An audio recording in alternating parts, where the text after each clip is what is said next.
नमस्कार साथियों, हम एक शिक्षक हैं। विद्यालय में हम निरंतर अपने बच्चों के साथ अंतःक्रिया करते हैं। वे बच्चे जिन्हें उनके माता पिता बहुत उम्मीदों के साथ हमारे पास हमारे विद्यालय में भेजते हैं, वो कौन सी उम्मीदें हैं? वो उम्मीदें हैं कि हम विद्यालय में ऐसी शिक्षा प्रदान करेंगे, ऐसा परिवेश निर्मित करेंगे जिससे बच्चों को एक बेहतर नागरिक के रूप में विकसित होने में मदद मिलेगी। हम बच्चों के व्यक्तित्व के विभिन्न आयामों का विकास करेंगे, हम बच्चों का बहुआयामी विकास करेंगे। लेकिन हम ये कैसे करेंगे? व्यक्तित्व विकास में शिक्षक की भूमिका क्यों महत्वपूर्ण है? व्यक्तित्व विकास में शिक्षक किस प्रकार अपनी भूमिका निभा सकता है? आज की परिचर्चा इन्हीं सब बिंदुओं पर आधारित है। साथियों, हम सब जानते हैं कि व्यक्तित्व व्यक्ति के भीतर के मनोभावों और उसके मनोशारीरिक तंत्रों का एक गतिशील संगठन है। गतिशील से हमारा तात्पर्य व्यक्तित्व स्थायी नहीं होता। किसी का व्यक्तित्व यदि एक बार निर्धारित हो गया तो जीवन पर्यंत वैसा व्यक्तित्व रहेगा नहीं। उसके जो अनुभव उस एकत्र होते हैं, वह जिस प्रकार का अवलोकन करता है, जैसे परिवेश में रहता है, उसके शरीर में जिस प्रकार के परिवर्तन होते हैं, तो मनोवैज्ञानिक और शारीरिक दोनों प्रकार के तंत्रों के सहयोग से, समन्वय से जो गतिशीलता व्यक्ति के व्यक्तित्व में आती है, व्यक्तित्व उसी रूप में प्रतिलक्षित होता है। साथ ही किसी का भी व्यक्तित्व उसके परिवेश में, उसके वातावरण में, उसके अपूर्व समायोजन को सुनिश्चित करता है। अपूर्व समायोजन से हमारा तात्पर्य है कि प्रत्येक व्यक्ति का व्यक्तित्व विलक्षण होता है, भिन्न होता है, अपूर्व होता है, यूनिक होता है। और प्रत्येक व्यक्ति अपने व्यक्तित्व की यूनिकनेस के कारण अपने चारों ओर के परिवेश के साथ समायोजन सुनिश्चित करता है। जो जितना अच्छा समायोजित हो जाता है, उसका व्यक्तित्व उतना प्रभावी हो जाता है। जो व्यक्तित्व समायोजित नहीं हो पाता, उसके व्यक्तित्व में विकार आने लगते हैं और हम कहते हैं कि ये कुसमायोजित है, ये वातावरण के साथ, परिवेश के साथ अंतःक्रिया नहीं कर पा रहा है।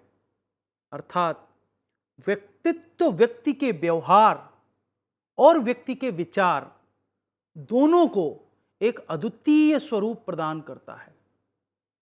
अद्वितीय का मतलब हर व्यक्ति अपने आप में भिन्न है। किसी का भी व्यवहार, किसी का भी विचार किसी दूसरे के व्यवहार या विचारों का अनुपालन तो कर सकते हैं, परंतु 100% किसी दूसरे के जैसे नहीं हो सकते, क्योंकि उसमें अपनी अपनी व्यक्तिगत मनोभाव, अपने व्यक्तिगत अनुभव, अपनी अपेक्षाएं, अपनी इच्छाएं, अपना मनन, अपना चिंतन, इन सब का प्रभाव होता है। और किसी भी व्यक्ति का व्यक्तित्व आनुवांशिकता और परिवेश दोनों से प्रभावित होता है। आनुवांशिकता से बहुत सारे लक्षण आते हैं जो व्यक्तित्व का अंग हैं, जैसे लंबाई, रंग, हाव भाव, चेहरे का आकार, शरीर का गठन, बोलचाल, बालों का रंग, आंखों का रंग, बहुत सारी चीजें आनुवांशिकता से आती हैं। और परिवेश से भी बहुत सारी चीजें व्यक्तित्व में आती हैं।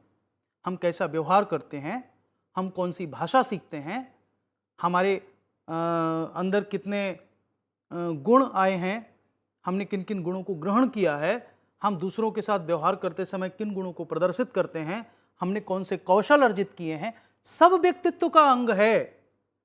व्यक्तित्व केवल चेहरा नहीं है, व्यक्तित्व केवल व्यवहार नहीं है, व्यक्तित्व केवल शरीर नहीं है, व्यक्तित्व केवल आपके द्वारा किया जाने वाला कार्य नहीं है। व्यक्तित्व बहुत बड़ा शब्द है और उस शब्द में सब कुछ समाहित होता है।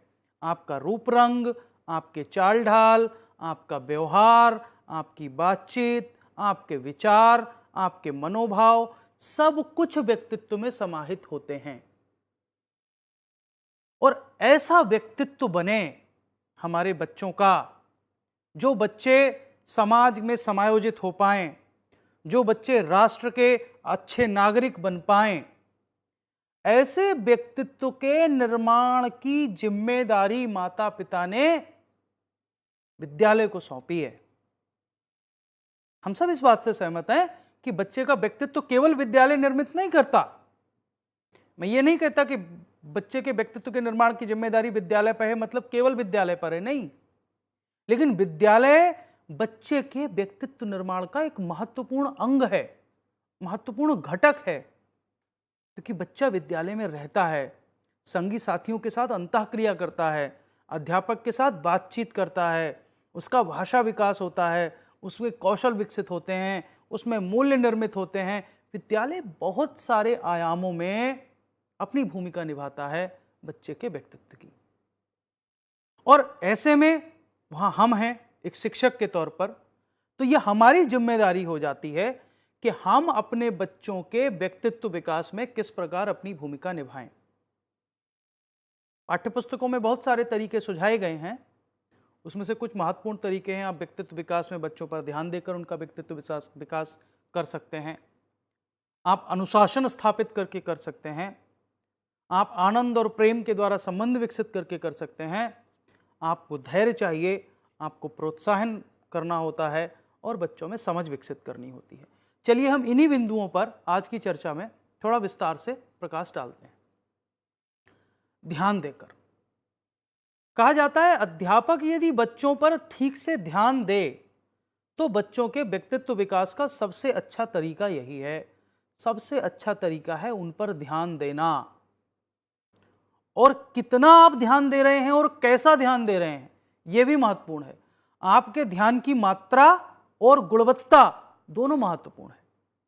जैसे आपकी कक्षा में बहुत सारे बच्चे आते हैं, वे बच्चे आपकी कक्षा में आते हैं, पढ़ते हैं, आपसे वार्तालाप करते हैं। अब मान लीजिए आपकी कक्षा में 40 बच्चे हैं, आप कितने बच्चों पर अपना ध्यान देते हैं? क्या आप सारे बच्चों पर बराबर ध्यान देते हैं? क्या कुछ बच्चे कक्षा में ऐसे हैं जिनको अतिरिक्त ध्यान देने की आवश्यकता है? तो वह क्यों है? या आप बच्चों पर कोई ध्यान नहीं देते हैं, आप बस आते हैं, अपना पाठ पढ़ाते हैं और चले जाते हैं? इस सब का बच्चों के व्यक्तित्व विकास पर प्रभाव पड़ता है। कहा जाता है कि जब एक अध्यापक कक्षा में होता है तो अध्यापक के पास 2 आंखें होती हैं और वे 2 आंखें 40 बच्चों के व्यवहार को देख रही होती हैं। लेकिन कक्षा में 80 आंखें होती हैं जो एक अध्यापक के व्यवहार को देख रही होती हैं। आपके व्यवहार का प्रत्येक आयाम, आपकी चाल ढाल, आपका पहनावा, आपकी बातचीत का तरीका, बच्चों से प्रश्न पूछने का तरीका, बच्चों के साथ घुलने मिलने का तरीका, बच्चे आपके व्यक्तित्व का एक एक पक्ष कोई ना कोई बच्चा ध्यान दे रहा होता है।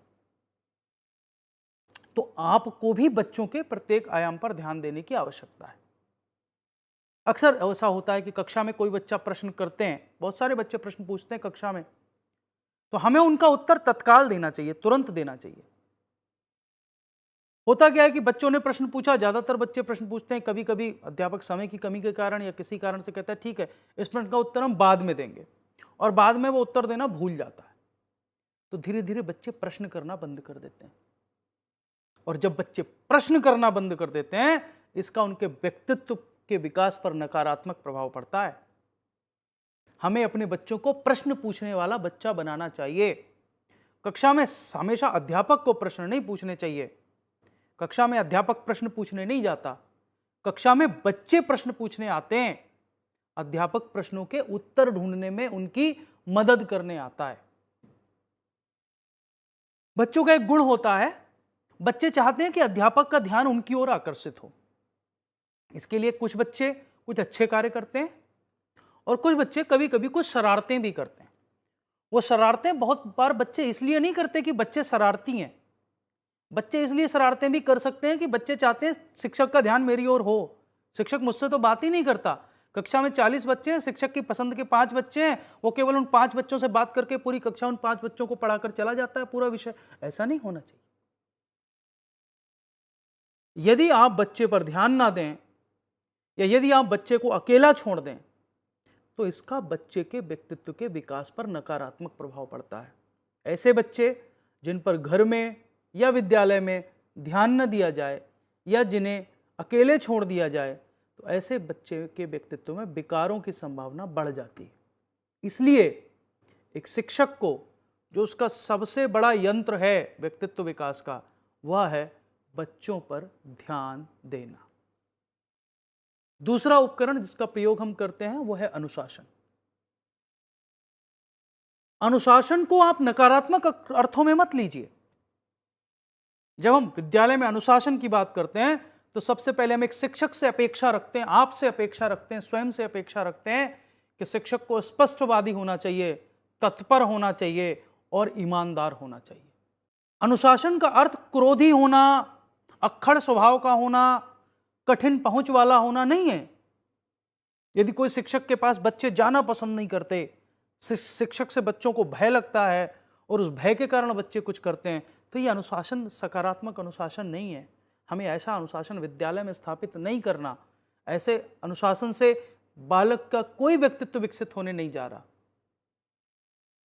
शिक्षक को बच्चों की बात सुनने वाला होना चाहिए, शिक्षक को बच्चों के उत्तर देने वाला होना चाहिए, शिक्षक को बच्चों की समस्याओं को समझने वाला होना चाहिए। अनुशासनहीनता क्यों होती है, इस पर बहुत विचार होता है, बहुत लेख भी लिखे गए हैं, बहुत परिचर्चाएं भी हुई हैं।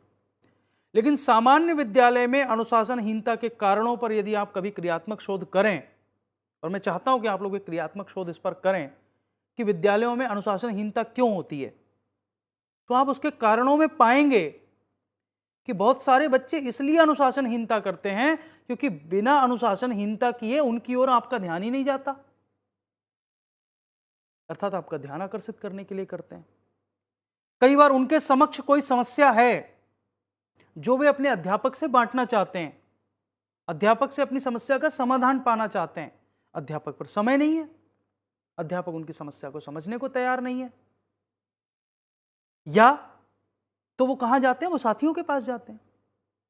हो सकता है साथियों के पास समस्या का सही समाधान ना हो और इस तरह से वे गलत रास्ते पर भी चले जाते हैं। इसीलिए कहा जाता है कि अनुशासन का अर्थ नियम पालन तो है, नियम बच्चों के पालन के लिए ही बनाए जाते हैं, लेकिन नियम पालन कड़ाई से नहीं, प्रेम से होना चाहिए, सहयोग से होना चाहिए, समझ से होना चाहिए। बच्चों में आप ये समझ विकसित करें कि यह नियम क्यों बनाया गया है, नियम के बच्चों को फायदे क्या हैं, लाभ क्या हैं, किसी नियम के पालन से बच्चों में क्या सकारात्मक विकास होगा, ये बच्चों को बताइए ना।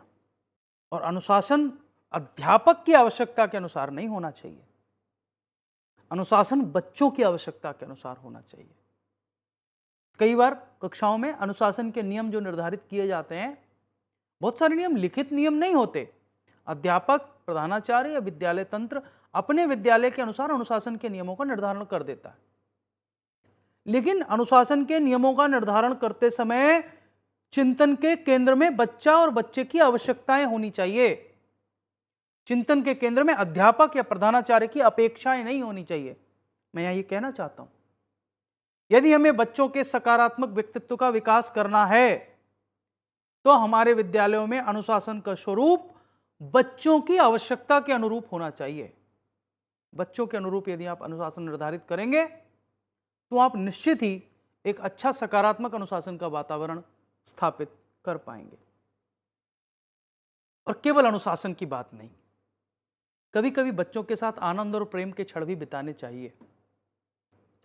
बच्चों के व्यक्तित्व के विकास में अध्यापक और बच्चों के बीच जो आनंदपूर्ण संबंध होता है, जो प्रेमपूर्ण संबंध होता है, उसका बड़ा प्रभावी भूमिका होती है।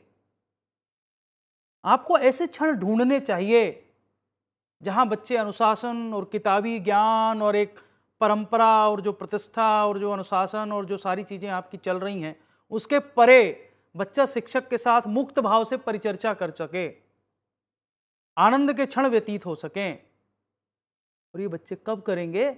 जब आप सभी बच्चों के साथ बिना किसी भेदभाव के प्रेम और लगाव प्रदर्शित करेंगे। यदि आपका प्रेम और लगाव किन्हीं चिन्हित बच्चों के साथ है, यदि कोई कुछ ही बच्चे आपको पसंद हैं, तो धीरे धीरे जो बच्चे आपको नापसंद हैं उनके व्यक्तित्व में विकार विकसित होने शुरू हो जाएंगे। बच्चों के प्रति बिना किसी भेदभाव के प्रेम और लगाव प्रदर्शित आपको करना चाहिए।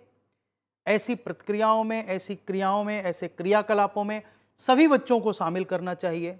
बच्चों के साथ कुछ खेल भी खेलने चाहिए, कुछ आनंदपूर्वक क्षण भी बिताने चाहिए, कुछ उनकी बातें सुननी भी चाहिए। जरूरी नहीं सारी बातें विषय से जुड़ी हों, क्योंकि बच्चों और आपके बीच जितनी दूरी कम होगी, जितना बच्चे के मन में आपके प्रति भय कम होगा, उतना बच्चा आपके साथ अपनी बातें बांटेगा, अपने प्रश्न पूछेगा, अपने समाधान ढूंढेगा और उसके व्यक्तित्व पर इस सब का सकारात्मक प्रभाव पड़ेगा।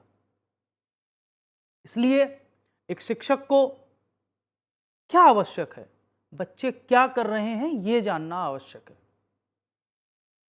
और बच्चे जो कुछ भी कक्षा में कर रहे हैं उसे पसंद करना आवश्यक है।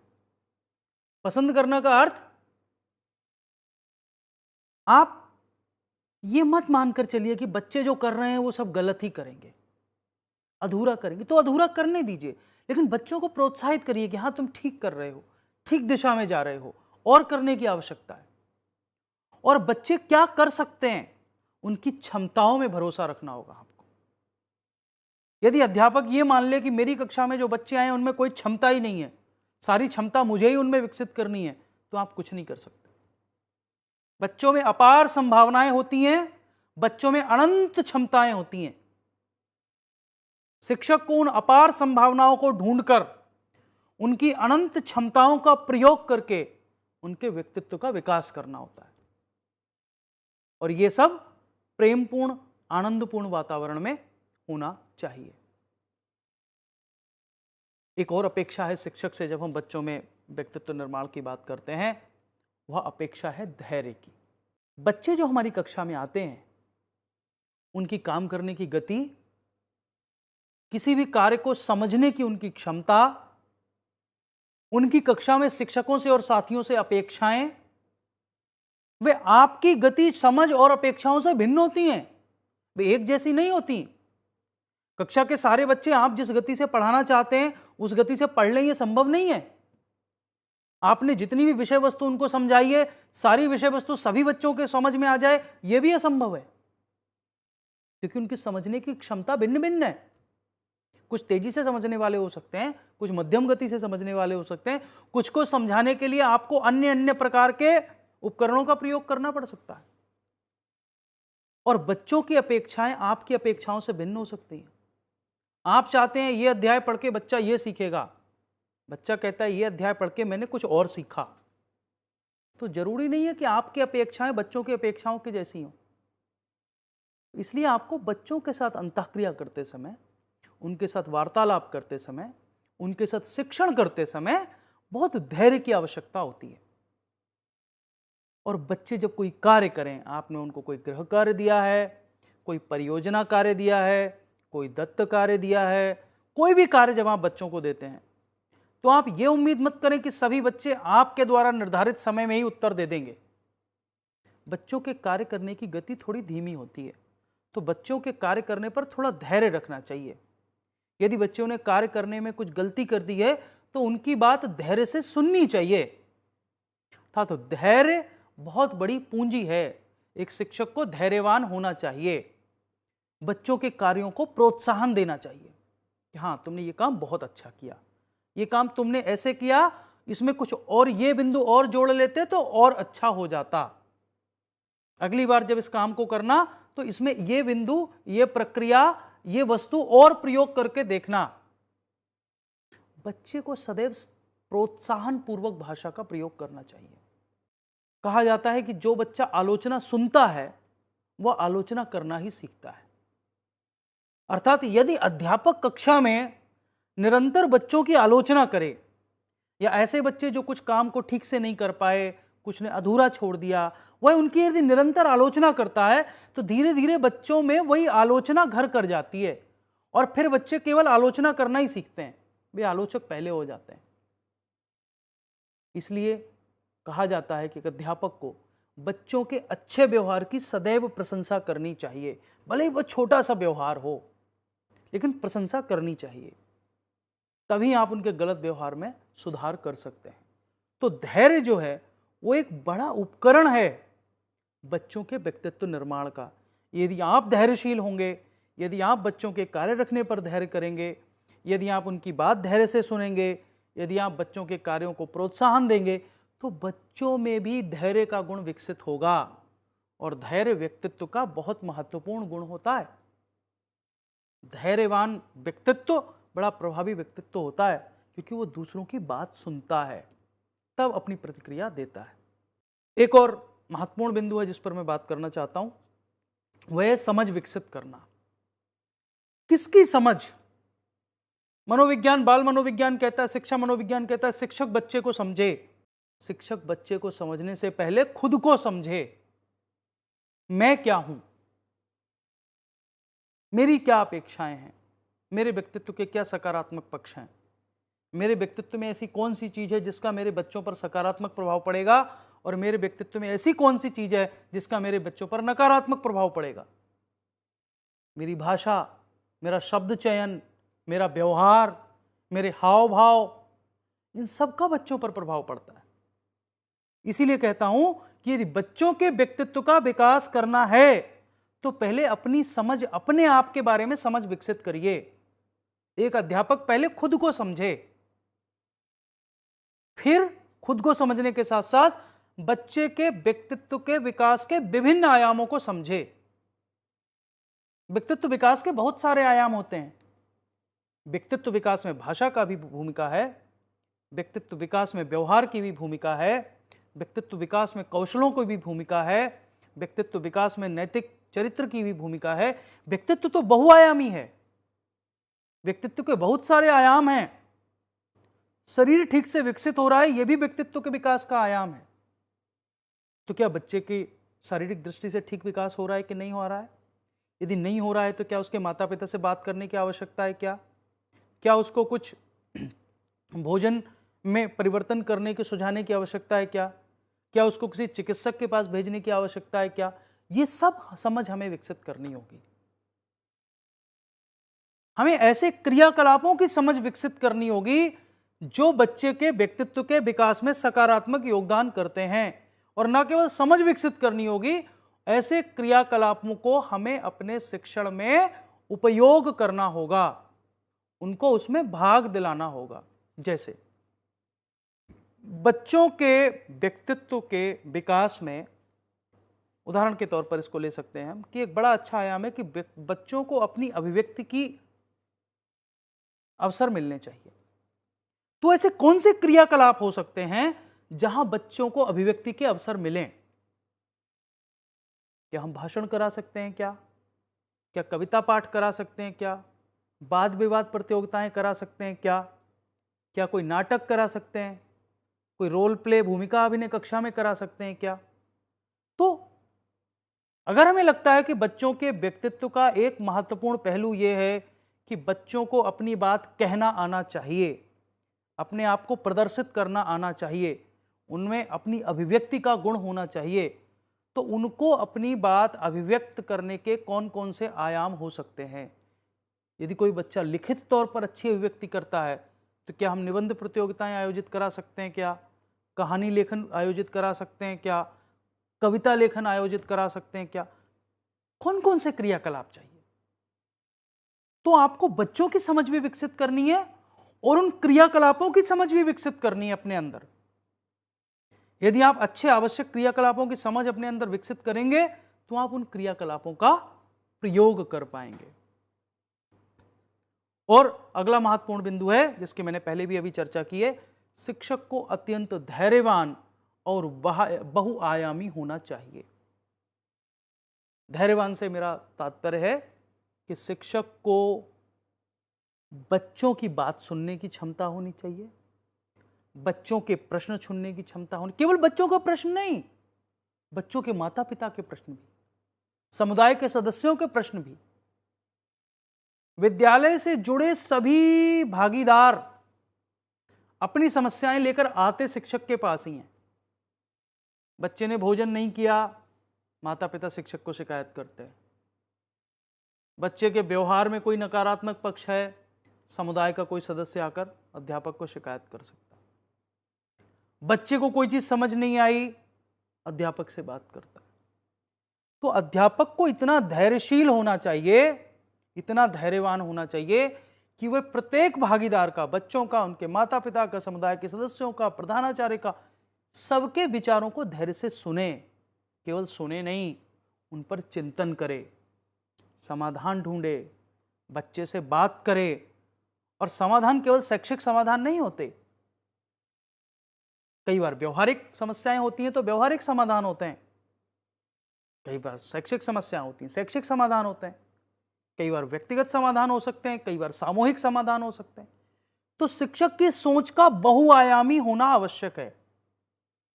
शिक्षक को विभिन्न आयामों में सोचना होगा। केवल एक आयाम पर, एक बिंदु पर दृष्टि गड़ा करके शिक्षक बच्चों के व्यक्तित्व विकास में सकारात्मक योगदान नहीं कर सकता। यदि शिक्षक को बच्चों के व्यक्तित्व का सकारात्मक विकास करना है, उनके व्यक्तित्व का विकास करना है, तो शिक्षक को बहुआयामी होना होगा। इसका अर्थ क्या है? इसका अर्थ यह है कि शिक्षक को ऊर्जा चाहिए, शिक्षक में चिंतनशीलता चाहिए, और शिक्षक की मानसिक तौर पर शिक्षक होने की तैयारी आवश्यक है। इस परिचर्चा का उद्देश्य आज यही है। ये बातें जो मैं आपके समक्ष रख रहा हूं, इसका उद्देश्य यही है कि आप एक शिक्षक के तौर पर बच्चों के व्यक्तित्व विकास में योगदान करें। इसके लिए आप अपने में क्या परिवर्तन लाएं? आप में ऊर्जा चाहिए, आप में चिंतनशीलता चाहिए। और मैं एक शिक्षक हूं, मैं एक शिक्षक बनूंगा, मैं एक शिक्षक बन रहा हूं।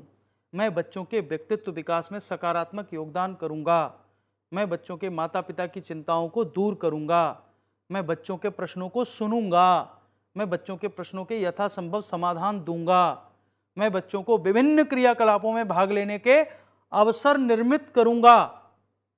इन सब के लिए मुझे मानसिक तौर पर तैयार होने की आवश्यकता है, क्योंकि जब मैं ऐसा करूंगा तभी मैं बच्चों के व्यक्तित्व का विकास कर पाऊंगा। तो साथियों, आज मैंने इस पूरी चर्चा में उन पक्षों की बात की, उन व्यवहारिक पक्षों की बात की जिनका प्रयोग करके हम एक शिक्षक के तौर पर, आप एक शिक्षक के तौर पर बच्चों के व्यक्तित्व विकास में योगदान कर सकते हैं। क्योंकि बच्चों के व्यक्तित्व विकास में एक अध्यापक की बहुत महत्वपूर्ण भूमिका होती है और इसको कोई नकार नहीं सकता। ऐसे में यह आवश्यक है हमारे लिए ये जानना कि हम बच्चों के व्यक्तित्व विकास में किस प्रकार योगदान कर सकते हैं, उनको किन किन आयामों पर मदद कर सकते हैं, उनके किन किन पक्षों का विकास कर सकते हैं, कहां कहां सकारात्मकता विकसित कर सकते हैं, कैसे धैर्य का गुण विकसित कर सकते हैं, कैसे उनकी बात समझें हम, कैसे उनकी बात सुनें हम, कैसे उनके प्रश्नों का उत्तर दें, किस प्रकार के क्रियाकलापों का गठन करें। ये सारे बिंदुओं पर हमें चिंतन करने की आवश्यकता है। और मुझे आशा है कि मेरी आज की चर्चा आपको बच्चों के व्यक्तित्व विकास के लिए आपको किस प्रकार की भूमिका निभानी है, इसके लिए तैयार करेगी। आपने मेरी इस वार्ता को बहुत ध्यान से सुना, इसके लिए मैं आपका बहुत बहुत आभारी हूँ। आप सभी का बहुत बहुत धन्यवाद।